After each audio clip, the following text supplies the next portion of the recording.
सबसे पहले हम चर्चा करेंगे who is a father according to the Bible. Bible के अनुसार हमारा पिता कौन है? बाइबल में पिता का उल्लेख मुख्य रूप से परमेश्वर के लिए होता है। अगर हम देखते हैं यशाया का पुस्तक अध्याय 64 का वचन 8 में ऐसा लिखा है, हे यहोवा तू ही हमारा पिता है।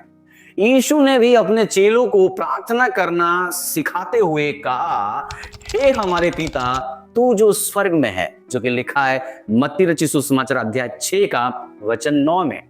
इसका मतलब यह है कि पिता परमेश्वर मुख्य रूप से स्वर्गीय पिता के रूप में प्रकट होता है। Now is Jesus ever called father? क्या यीशु को कभी पिता कहा गया है बाइबल में? अगर हम देखेंगे यशायाह नबी का पुस्तक अध्याय 9 का वचन 6 में, जहां पर मसीह के लिए एक भविष्यवाणी दी गई है और लिखा है, क्योंकि एक बालक हमारे लिए उत्पन्न हुआ और उसका नाम अद्भुत, परामर्शदाता, पराक्रमी परमेश्वर, अनंत पिता, शांति का राजकुमार रखा जाएगा।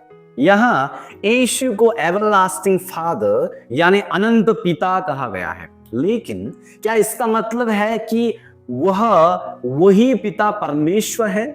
इसका उत्तर हम तृतीय ट्रिनिटी की समझ से पाएंगे।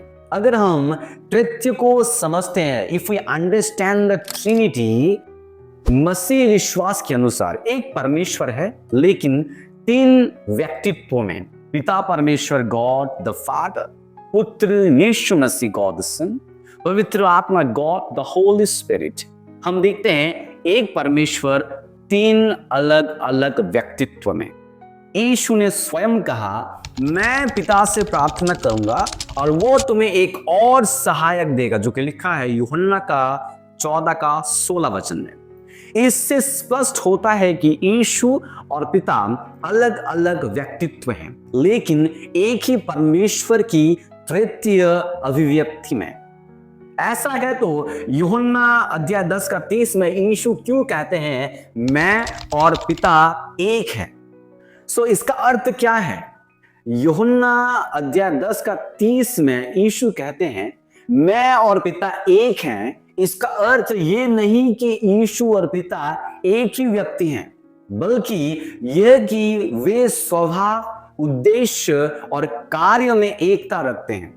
क्रिश्चियन ट्रिनिटी सिद्धांत के अनुसार पिता, पुत्र यीशु और पवित्र आत्मा 3 अलग अलग व्यक्ति हैं। दे आर 3 डिस्टिंक्ट पर्सन्स, लेकिन एक ही परमेश्वर है। इसलिए ये वचन उनकी दिव्यता, डिविनिटी और एकता, यूनिटी को दर्शाता है, ना कि व्यक्तित्व का समानता को।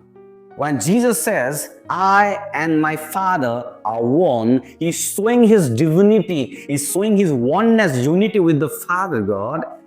पर यहां पर इसका मतलब ये नहीं है कि यीशु और पिता एक ही व्यक्ति है।